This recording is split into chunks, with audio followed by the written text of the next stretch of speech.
Guys, welcome to the show. Guys, I'm your boy Tom C. Over there is D Marks. Hello. And this is the Sons of Vidya show. And I'm gonna set the mood for today's show. All right. D Marks does not know what I'm talking about. I'm scared. Which I think helps. I'm gonna proudly announce that we received our 15th iTunes review. What? No. Listen. That's too many. No, shockingly, it's still too few. But this, I think, really will help the audience get in the Suns mood that they already were in, but even more now. I'm going to read the entire review right off the top of the show. Okay, good. And I'm gonna tell you right now, it's a long one. It's a real long one. And I want to give a credit where credit is due here. This person thought of everything. I'm telling you. So, it's of course don't keep me in suspense, don't you? Listen. It is, of course, a 5-star review. Of course. That was never up for debate. We all knew that was going to happen. It's by a person named Sons of Mothers, which I feel like is a joke on our name, but I know it isn't. But anyway, let me read the review. The title of the review is They're the Best, which I feel like starts off strong. Let me begin the review. Are there any exclamation points? Actually, in the whole article, there's not a single one, which lets you really know how much a statement of fact this is. It's subdued. Yeah, it's a subdued. Yeah, this isn't some fly-by-night review of some excited guy. He thought this one out. Yeah. And I'm going to go into more detail of how I know he thought it out in a minute after I read it. Yeah, give it here. Toss it over. Sorry. The Sons of Vidya have given me the knowledge I need to succeed not only in the video game community, but the real-life community as well. They're engaging, hilarious, and provide the best advice ever. I'll give a few examples of how they have changed my life for the better. And at this point, I need to stop. Okay. He's already hooked me. I know this is going to be a good read. Yeah, absolutely. He's a writer. He's an artist of words, a word artist, I would say. Yeah. Is that a thing? He's a master of speechcraft. What I like is that there's no wasted words here. Like you're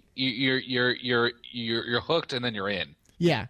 He's in the same unsheathing of his sword. He's slashing. You know what I'm saying? Yeah, I got you. And I'm gonna say this here because I feel this is important. He then gives a numbered list, but he in every single bullet thing of how he lists the number, it is done differently for each single thing, which I find exciting and interesting. It keeps you guessing. It was clearly thought out. So the first one, number 1.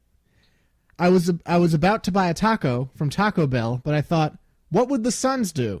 So instead I bought 2. I feel like that's a good start. A good start to any list right there. Yeah. Number 2, and this time instead of writing the number, the digit, he actually wrote the word 2. It's different. Wow. I was playing Resident Evil 4 and I thought of the no whippy policy, so I threw all of our cans of whipped cream out. My mom yelled at me. Another good example. Number 3, this time he didn't write the word number, instead wrote the hashtag thing. He's keeping me guessing every time. I was babysitting my neighbor's dog when I had that thing happen to me that makes my pants go up at night. I remembered the Sun's advice, and me and the dog left that night with happy thoughts and our virginity gone. I gotta tell you, you're only at number 3 right now. This is a long review. Yeah, it's really real long. You're camping out for this one. No, he's setting the stage, and I appreciate that. 4.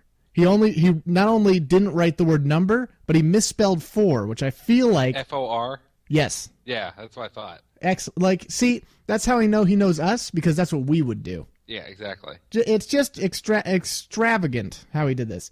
4. I was doing basic high school level trigonometry, and I couldn't remember how to do the tangent. I then remembered that tangent had 7 letters in it, just like Sons of Vidya, and that 7 rhymed with heaven, so I prayed to God. He told me I wasn't good at math.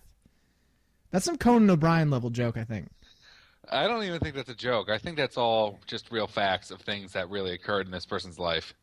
I think his life is Conan O'Brien level funny. Well, there you go. That's the highest compliment that anyone can pay.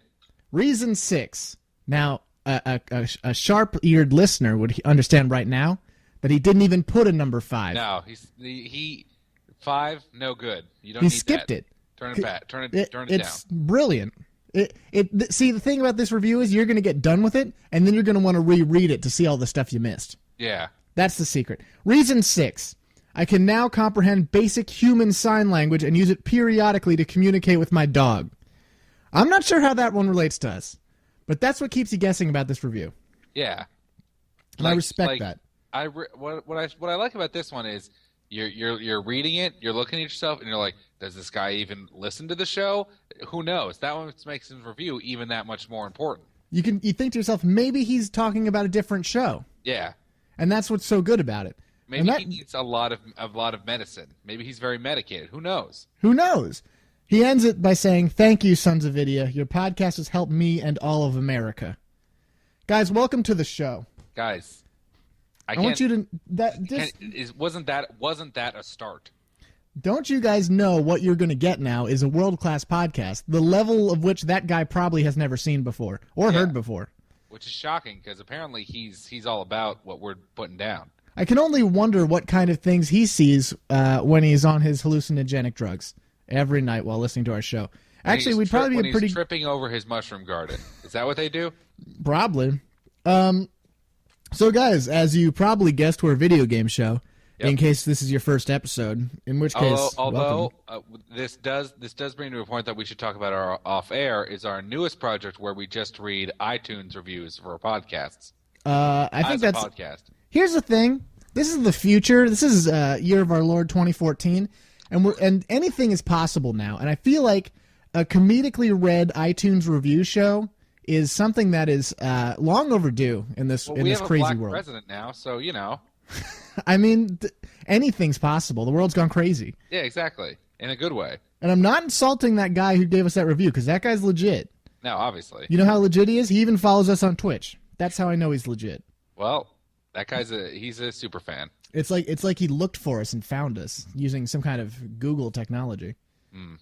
Anyway, we do a video game show, guys, and this week it's going to be more video game stuff. It's not an iTunes review show. Not unlike all the other weeks where we also talk about video games. We'll also be talking about video games this time. Yeah, my problem this week is similar to last week. I have been playing nothing but Dark Souls 2. So that's all I have to contribute.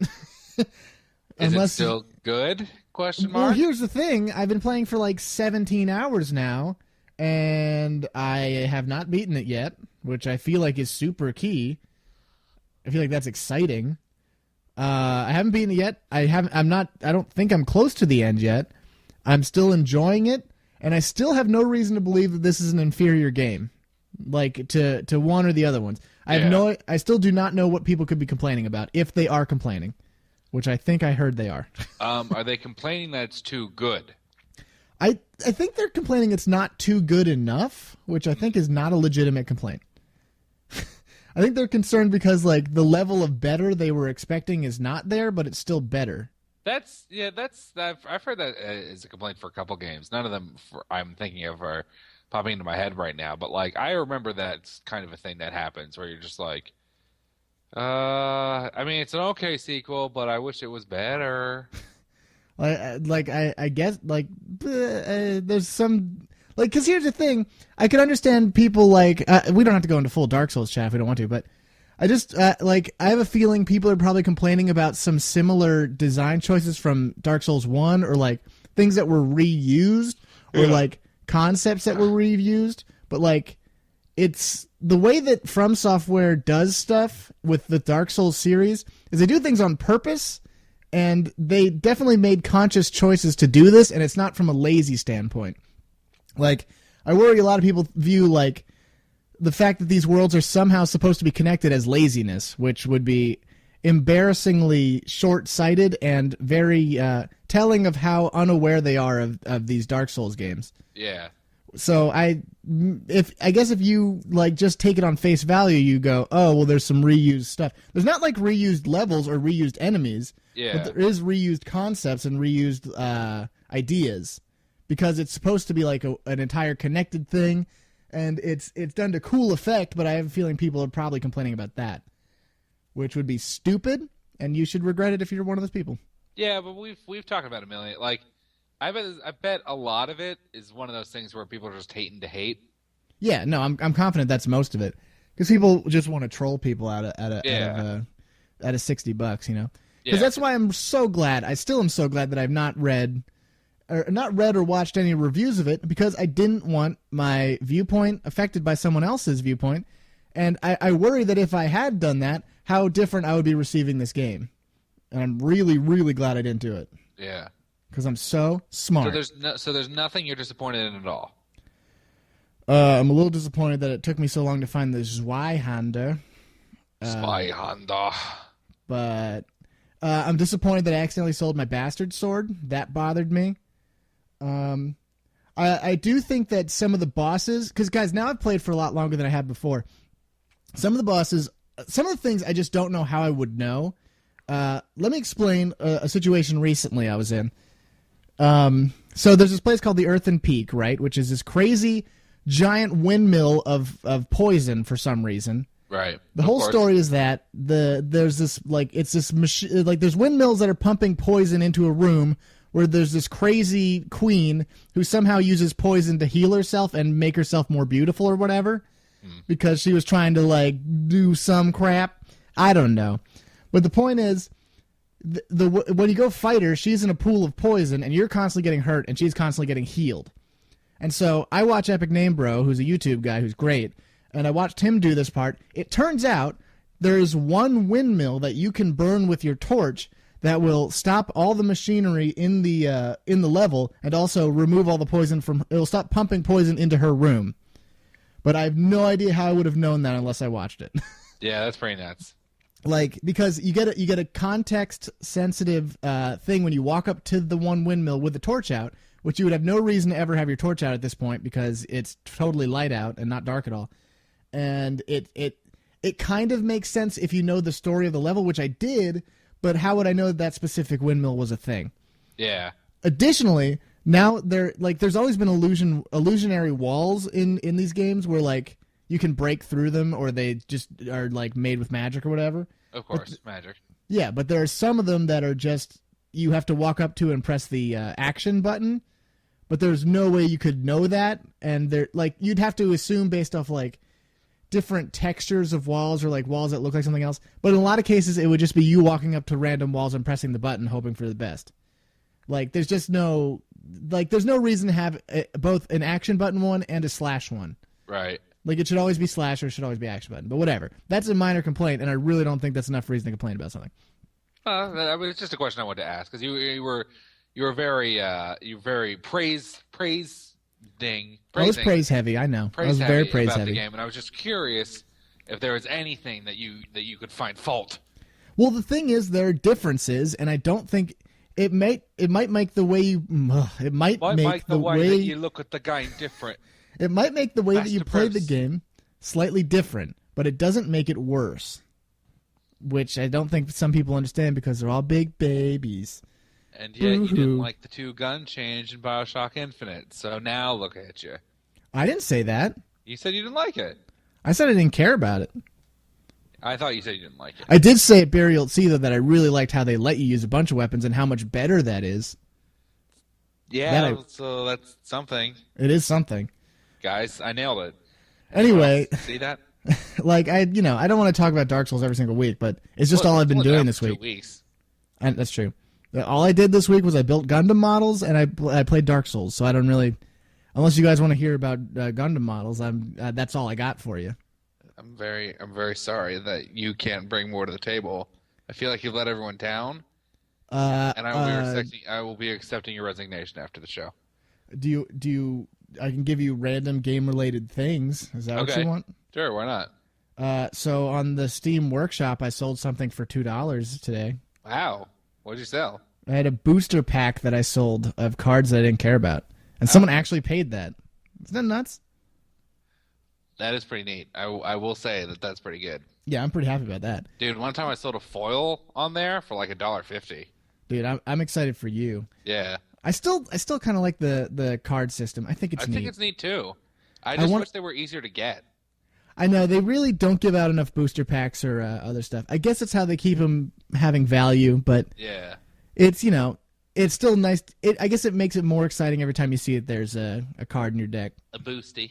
Yeah, I don't know. What have you been up to? You're a distant stranger. Get yourself a little boosty. Boosty. Boosty. That's a good question, Tom. Thank you. I feel like it hits you in a frightening way. I Were you really not expecting anyone to ask you what you were doing? No, I was, and I was actually prepared for this. Do you want to save it? Do you want to save it? Caught me in a trap. We could save it. Do you have a bunch of stuff to talk about? I don't have a whole bunch, but we could let's just while away the hours here in the first All right, half. we'll save it. We'll save it for next half. It's NBD, dude. Yeah, dude. Keep it loose. Hanging real loose. Yeah. Dude, I am excited because, guys, there's a game I've been wanting to play called Luftraisers, which is apparently a Flash game, you're telling me. Yeah, I'm pretty sure it is. But I actually got a coupon for that when I sold my thing for like 40% off of it, and I'm probably going to have some stuff to talk about next podcast about that game, because I really want to try it out. I didn't know it was a Flash game until you told me. Yeah, I'm pretty sure I've seen it. I've seen it on the Flash. Yeah, guys, it's a sepia tone 2D flight game where essentially you are in control of this plane and you're fighting against other planes and battleships and stuff, but you basically have extremely tight controls, and it's almost like a bullet hell, but like from a cool, like almost non-linear fashion of how you can attack problems. Because it's not like a side scroller. It's like you can choose how fast you're going through levels, and you can basically maneuver wherever you want to avoid stuff.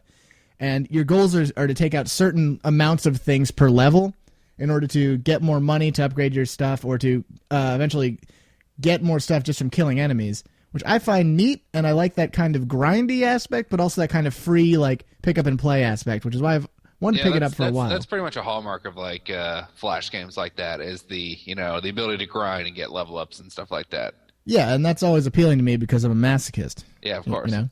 And so that's probably something I will get next time, because I think I can pull the trigger for $6. I don't know. $6 is pretty high. Listen, times are tight now, dude. $6? Dude, times are real tight. I've been eating ramen for almost every meal now except dinner, which I eat a million tons of hoagies for. Here's the thing, dude. Just as an aside, I think I know where most of your money's going if you're eating 1,000,000 pounds of hoagies every night for dinner. I have a sneaking suspicion I know where your money's going. Not sure I follow you on this one. We'll talk about it off air. Dude, here's the thing. I know cup of ramen is bad for me, but will it ever start tasting bad for me? Because right now it's delicious and I love it. Dude, I haven't gone to the grocery store, and I have like 4 packs in the pantry, so I've just been eating that too for meals, because I was like, yeah, I could walk down to the store, or I could just boil some water and have some soup. See, dude, I prefer the cup, though. That's my thing. Wow, yeah, that's right, the cup. You saw I thought you meant you had the bricks. Oh, no, I definitely prefer the cup. Really? Yeah, it's self-contained. Yeah, you don't even have to wash a dish afterwards, man. Yeah. Okay, real talk, what's the best flavor? Chicken. Dude, here's the thing. There's chicken and there's roast chicken. Oh, I've not seen the roast chicken. I've only seen the chicken. Okay, what I've discovered is that the roast chicken is like chicken, but way saltier, which I have no qualms about. I'm not sure if I want that. Dude, the key is you just want the salt. Oh, yeah, but too much salt is a salt thing. I don't understand what you're saying. I feel like when you're getting ramen, you're there for salt. Well, I think when you're getting ramen, you're there for cheap, but, that's just me. That's true, although I still find it, like, it's not just, like, even though the cheapness helps it be delicious, it's delicious from a delicious standpoint. Yeah. I don't know. That's all I'm saying. Guys, we can probably continue more of this ramen talk next half if you really want. Just let us know. That'll be our other podcast. We have so much to talk about. It's the SonsOfVidya podcast family. We have the main the Anchor podcast, which is this. Yeah. And there's the iTunes Review podcast, which is coming soon. And then Ramen Cast, which is also coming soon. It's going to be, I don't know how we're going to fill every episode, but it's probably going to be a lot of what you just got. We were giving you a little taste of it. Absolutely. The same way we're going to get a taste of ramen. Yeah. The same way. Yeah, that's how we do it. Yeah, we'll taste all the flavors on the show. There you go. But for now, you're just going to have to deal with this break. Guys, we'll see you next time.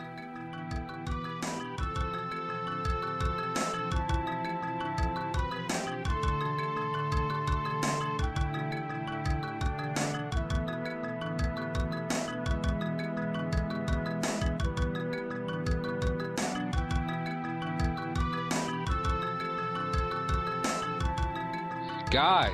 Whoa. Welcome back to episode part 2. Dude, special guest shares stupider clone, I guess. Cher's southern friend. She's kind of southern. She's from southern Gypsy Town. Is she supposed to be some kind of ethnicity that I'm not aware of? I think she's.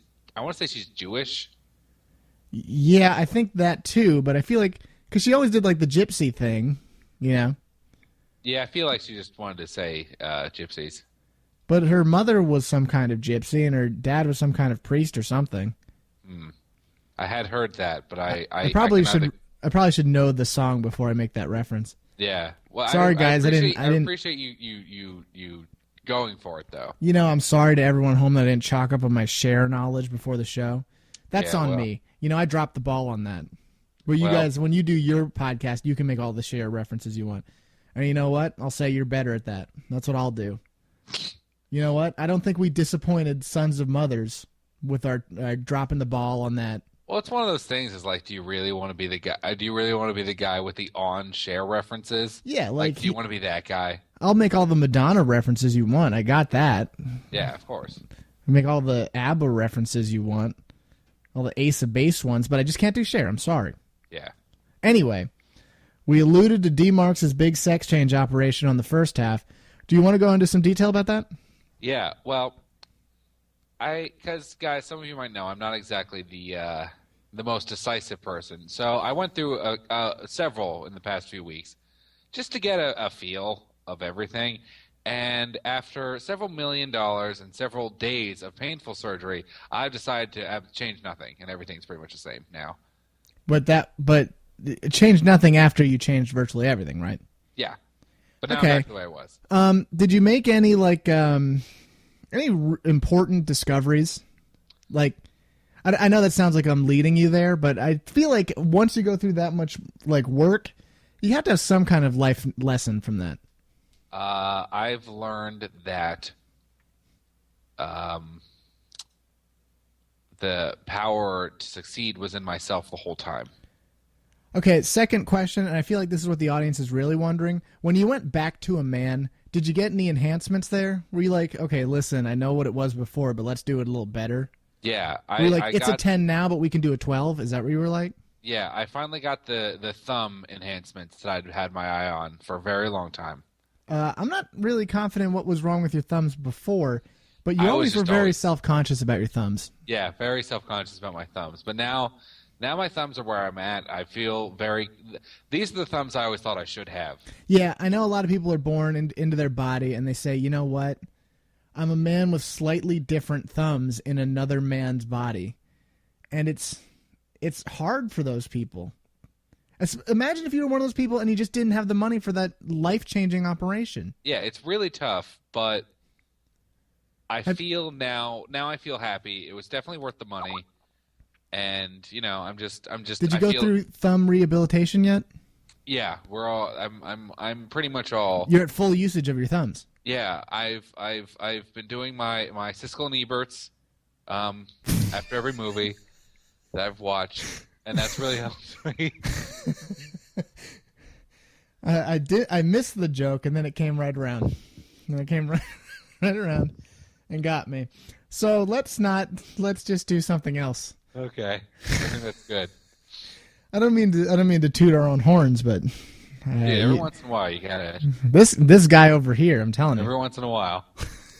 Anyway, guys, so I have also been playing some of the Vidya.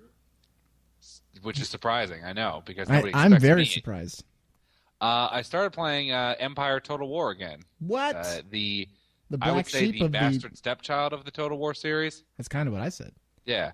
You have to tell us everything about your campaign. Okay. So we started off. I've been playing as the Prussians, which I've never done before, because Prussians are cool and they have sweet uniforms. Do you have the DLC for them where you get Toten comps? That I do not know. Probably not. See, that's a secret. That for some reason Empire's weird DLC units. Yeah. And that is one of them. Well, what is cool is that I conquered part of Poland, and I can get Ulans, which is neat. That is rad, because that game loves having auxiliaries and stuff like that. Yeah, they're really all about like proper locations. Yeah, for and everything. like units based off specific areas. My first run in Empire was a Prussian run actually, and I found it to be a slightly less satisfying run than my most recent Spanish run, just because you aren't in the new world yet.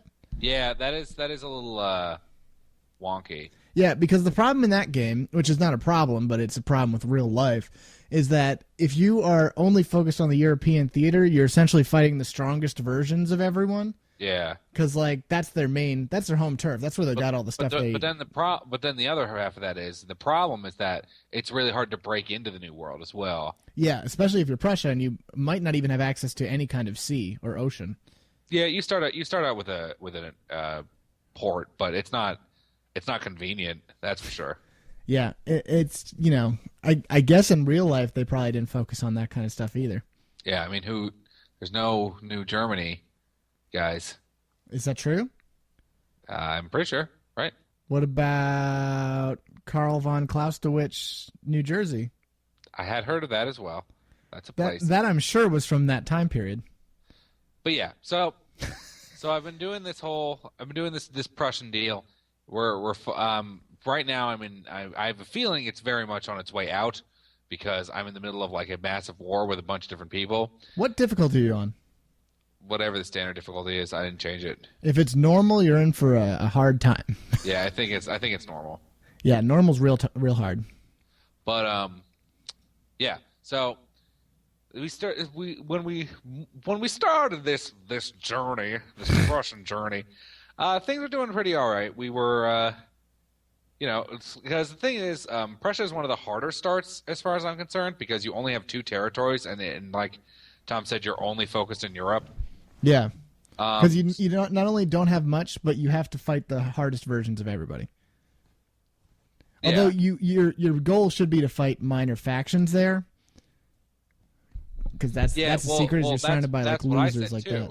What? That's what I said too. I was like, oh well, I'll just go for one of these doofy friends and take some territory. And then what ended up happening is that I was totally attacked because I was doing that. Yeah. That game really wants you to focus on diplomatic stuff and make sure that the people you fight are not in alliances with other people, which is easier said than done because everybody's in alliances all the time. Yeah, and it's hard to keep track of sometimes. So, I was like, well, the German people need some place to live, and it's going to be over here in this delicious the Baltic area, take over Latvia and Estonia in that area. And then the Poles wanted to attack me, and I'm like, fine. I'll go to war with the Poles. Nobody wanted to do this, but fine. So we have some battles here and there. And then the Austrians come in, and they're like, well, hey, if the Poles are fighting the Prussians, then we should fight the Prussians too. I'm like, fine, I'll fight the Austrians too, whatever. And so I'm fighting with those guys. I'm conquering some Pole territory, and then the effing Russians get involved. They're like, well, hey, if you're conquering effing Poland, we should also conquer you. And I'm like, guys, what? Come on. Well, you are aware this game is called Total War, right? It's totally too much war. That's my problem. The real secret about that game is that a lot of things are done politically, and so people will be joining alliances with other countries, or they will be declaring war on you to get political favor with another faction, but they will never actually attack you. Yeah, they've been attacking me though. There goes that. Well, here's the thing: is that like, at least because I've played a few different times, as like the Dutch or like people who have really strong international relations right off the bat. The Prussians don't have any of that. They pretty much are hated by everybody for some reason because I don't know, they're German. I think that's the thing. But like, so I'm so used to being like playing as the Dutch, where the Spanish declare war on you, and you're allied with the French and the English right off the bat, and they'll go to bat for you.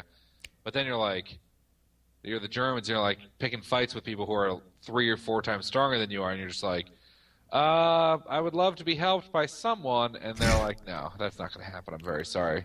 Yeah, the secret is that you have really good units, but. Not right off the bat. No, that's the problem. Is it's not right off the bat. Yeah, so you kind of have to like the same stuff right off the bat. Yeah, you gotta. There's definitely a lot more strategy rather than tactical stuff in that game, just because you have to make the right decisions to live early on. Yeah. Like when I was doing the Spanish, basically I had to like completely ignore all of Europe because if I moved anywhere, everyone was going to rock my socks off. Yeah. And everyone hates you right off the bat anyway, so you just have to, like, my only focus was getting more New World stuff, which worked out great.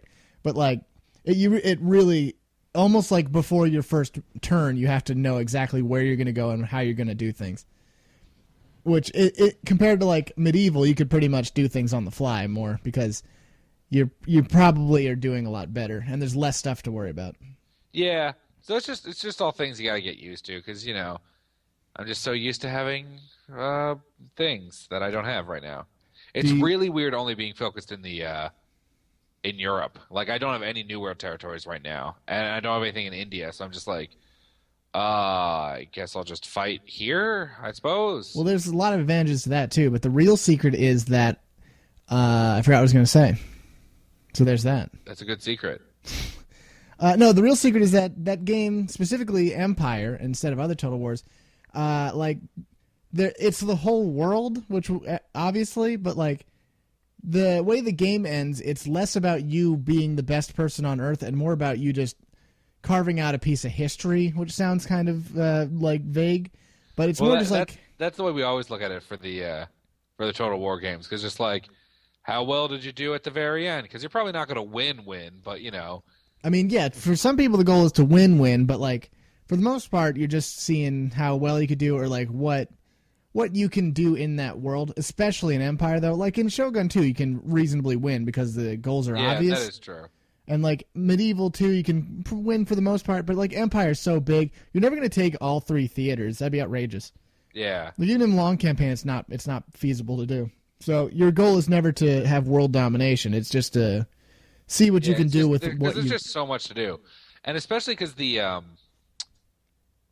way the whole technology trees work is just like you're not going to get the stuff that'll really like change the game for you till like it's almost too late. You know, that's always been one of my real complaints about the later iterations of Total War, because like I get what they were trying to do where they wanted to keep some kind of historical accuracy, where they're like, well, you can't just build whatever, you have to build up to that. But like that was always part of the things I liked about Medieval 2, was you're just like, guys, we have gunpowder. Let's just start making gunpowder units, because gunpowder. Yeah, it is accurate to how they want it to be. It's just different strokes for different folks, you know? Yeah. Which I appreciate having the option. I appreciate that they didn't compromise and just make it more arcadey for the sake of being a more obvious goal. You know what I mean? Yeah. Like, I appreciate them being like, hey, well, this isn't how it really was. Not that it's the most accurate or realistic game in the world, but it just lets you have a different kind of mindset than other Total War games. Yeah, I wouldn't consider Medieval or Rome 2 arcadey at all. I think they're still pretty serious games. Yeah, but they're a lot more. It's a lot more possible to do, to take the whole world, the whole thing. Sorry, which it's because it has a smaller map, though. Like, you know what I mean? I guess. I feel like it's still arcadey is strong for Medieval 2, but Rome 2 is definitely a lot more arcadey in a lot of ways. Because of the building system and because of how less options you have and stuff like that. I said Rome 1. I've never played Rome 2. Sorry. I have not played enough Rome 2 to make that judgment. I mean, I've not played enough Rome 1. Sorry. Here's my quick review of Rome 1. Did you play Medieval? Yeah. It's just Rome. Medieval. It's almost the exact same game. Then it's great. Yeah, it's really good. You're like, wow. Why'd we fuck up 2 so much? We could have just had this. You could just give that better graphics and everyone would be happy. Yeah. And that's exactly what they didn't do. But anyway, so we all agree that Shogun 2 is the best of the series. It's pretty good.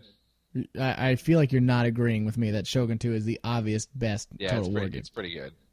Because that's one where the text research are at a respectable enough rate where you can actually like get stuff that you want. You know, you're not like sitting around and waiting for a very long time. Well, the short version is that there's no faults in Shogun 2 at all. Period. I hadn't realized that that's what you were going. That was the end result that we got there. I want you to try and think of something wrong with Shogun 2 in relative terms to Total War games. I'm not saying there's anything wrong with it. It's just, whatever. I'm just saying. I'm just saying. It's the Total War game that they all have to compare to for me, and that's why it's something. Well, here is the problem, and they fix this in Fall of Samurai, the hunger thing, because that always sucked. Oh yeah, see, I always have mods for that, which is another thing I want to get to the point. I want to talk about a little bit is that the mods for Empire are all totally sweet. Yeah, there are some really cool ones. But the problem is that they all seem to want to mess with the battle AI, which is notoriously bad and glitchy and like not very difficult. But the thing is, I'm not very good at that game, so I want that to... Because you're like, oh, sweet, I'm going to get Darth mod because it adds a million sweet units and makes the whole game better. But also it makes the battle AI way better and harder to beat. And you're like, can we somehow just make that part go away? Because I'm sitting there like, yeah, sweet, I got all these rad units, and then I get totally creamed in the first, 2 turns. Yeah, it's ridiculous. It's mostly because the mods of Total War games, they tend to not actually have levels of difficulty. They're like, oh, so you want to play stainless steel? That means you want to play stainless steel on easy. That's just stainless steel. Yeah. Which is one level of difficulty for everybody. It's a whole thing. Because the way that difficulty works in Total War games, and we've said this before, is that it's just how much the game screws with you and how much it gives the AI. Yeah. Like when you play on easy mode, that's the most standard thing. There's 0 benefits to the enemy and there's 0 disadvantages for you. Yeah. When you play on normal, you get slightly less resources, and the enemy gets slightly more resources, and it goes up from there from all the difficulties. Yeah. Which it affects how much the enemy can produce more than you. It affects how much your economic mistakes affect you, stuff like that. And so that kind of stuff they really can't deal with on like mods of it. They're always going to be like exponentially harder because that's how it works. Yeah, that's kind of how it works for them. Civ 5 too. Is that like there's a certain point where you aren't getting any advantages, the enemy isn't getting advantages. But like once you're past like level 4, then the enemy starts getting advantages and you start getting slowly. Well, I don't think you ever get penalized in that game, but I know the enemies do get substantial bonuses to everything. Yeah, and that's kind of the thing with all so hard. with all these kind of games. With like every RTS and Grand Strategy games, all seem to work like that. Yeah. Which is kind of like you'd think you'd be able to figure it out. Yeah, you think somebody would have figured out how to make an AI that's legitimately better, but I guess AIs are hard to figure out. I don't know. I don't know how it all works. It's very confusing. But guys, do you want to know something that I do know how it works? What do you know how it works? I know how to read emails. What? So if you guys send us one, I can demonstrate that by reading it and then maybe responding. That would be very exciting. I would also like that. Me and D Marks were accessible 24/7 on the emails. Call us on the Sons hotline on your email.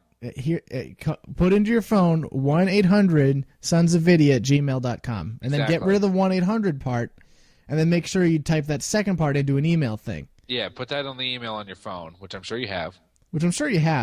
So just do that, and we all win. You know. Yeah. And guys, you're welcome, guys. That's what we're getting at here. Do you want to be a famous now podcast legend like Sons of Mothers earlier, and get your review read on the show? If you write a good iTunes review, you just might be that great. And then you might get that privilege. Then you can tell your friends that we said your internet handle on the show.